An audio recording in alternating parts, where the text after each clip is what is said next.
monde. Aujourd'hui, j'ai la grippe. Je termine une grippe encore. Et j'ai le nez ici tout sec et plein de rougeur.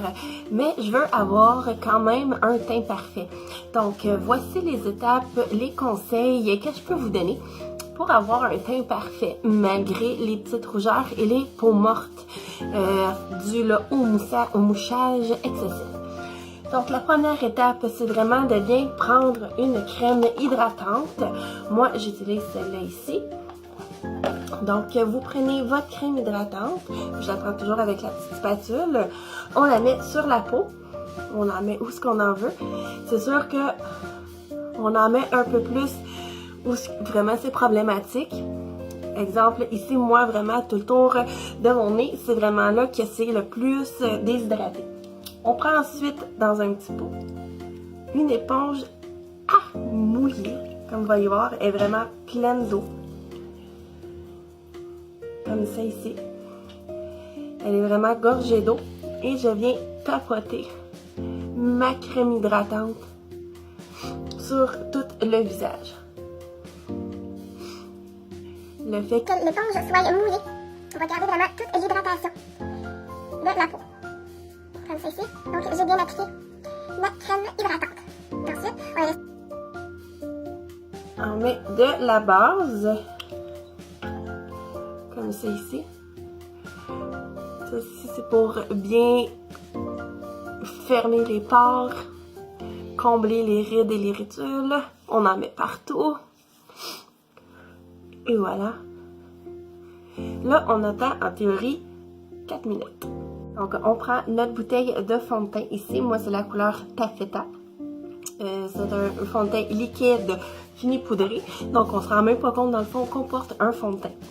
On vient déposer. Moi, j'ai mis environ 4 gouttes sur mon pinceau. Vous pouvez utiliser le pinceau, mais quand vous avez vraiment la peau déshydratée, je vous conseille d'y aller et de continuer avec votre éponge mouillée. Donc, on vient vraiment tapoter. votre fond de teint partout sur le visage avec votre éponge mouillée qui va garder vraiment la peau bien hydratée et les rides et les ridules et les peaux mortes vont moins être transparentes dans le fond parce que ça va être super bien hydraté. Donc, on y va comme ça en tapotant. On peut descendre aussi dans le cou, n'oublie pas le cou, les oreilles, on peut. Ah, voyez-vous là? Je l'ai mis ici dans le rouge, toute déshydratée avec des peluches. Là, j'ai absolument rien. Donc, on fait vraiment juste tapoter avec une éponge mouillée. Et là aussi, pour être sûre, je viens prendre ma brune fixatrice ici, d'habitude pour la fin du maquillage. Mais quand on a vraiment une peau déshydratée comme ici, vraiment rougeur, je viens juste en mettre un petit peu pour garder vraiment la peau bien hydratée. Et je retourne avec toujours de l'éponge avec du fond de teint dessus. Et je viens retapoter dessus. Ensuite, on vient utiliser le correcteur. Ici, moi, c'est la couleur velours qui est une teinte plus pâle que mon fond de teint. On en met vraiment une petite goutte. Mais là, peut-être que vu qu'on fait le nez aujourd'hui, on peut en avoir besoin d'un peu plus qu'une petite. Je prends mon pinceau. Vous pouvez, là, j'en ai besoin d'un peu plus. Comme y aller soit avec les doigts ou avec le pinceau. Donc, on y va dans le creux de l'œil ici. On descend. Ici, sous l'œil, vraiment, juste ce qu'il y a l'os orbiculaire. Continue d'en mettre un petit peu. Ici, on y va de l'autre côté. On part du creux de l'œil. Vraiment, où est-ce qu'il y a les rides, où est-ce qu'il y a les cernes, parce qu'on est malade. C'est ici. On prend le restant et on vient déposer vraiment le fond de teint, le correcteur, où est-ce que c'est vraiment plus rouge, où est-ce qu'on s'est mouché intensivement. Comme ça. Et voilà. Là, on a mis le cachet.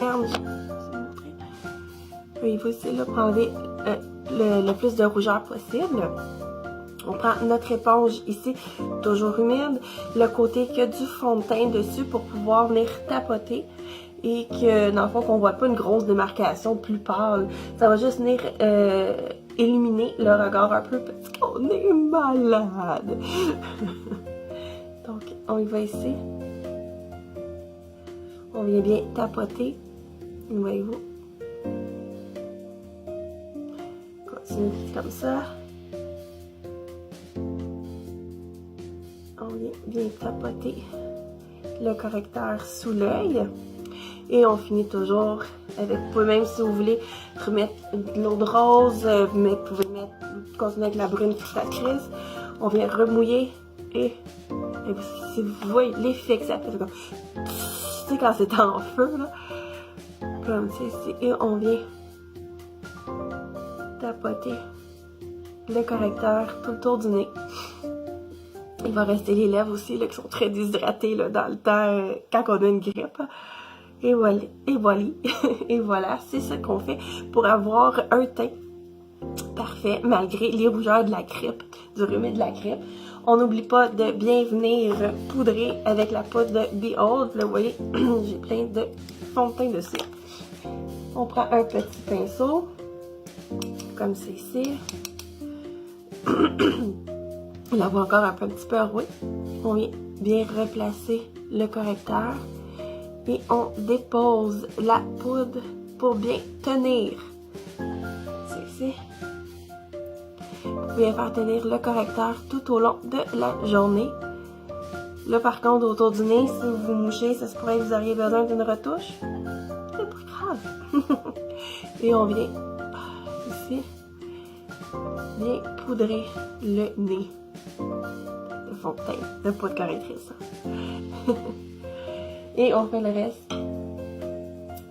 On prend le restant ici de la poudre avec un gros pinceau. On fait le tour. On prend tout le reste. Comme ça. Et on vient fixer en tapotant toujours le fond de teint. Et voilà. C'était les étapes pour avoir un beau teint malgré la rhume ou la grippe. Si vous avez des questions, gênez-vous pas, venez me voir, ça va me faire plaisir. Ça va me faire plaisir de vous aider et à choisir votre teinte. Bonne journée, au revoir.